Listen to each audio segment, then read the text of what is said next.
किताबी सूरता तैगा मवाना महज के मतलब है न जाना। किताबी सूरता तैगा मवाना महज के मतलब है न जाना। न जाना हिच न जाना हिच न जाना महज के मतलब है न जाना।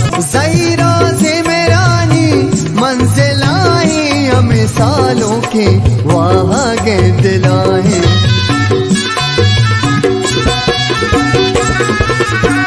हो मेरा जिंदगानी अंचु तेजी बरी कुटी तो बरी दी मदर के बरे घूसाएगा जिंदे हड़ाना महज के मतलब है न जाना। बरे घूसाएगा जिंदे हड़ाना महज के मतलब है न जाना।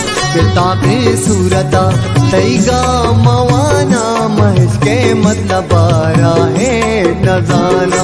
न जाना है न जाना हिच न जाना महज के मतलब है न जाना।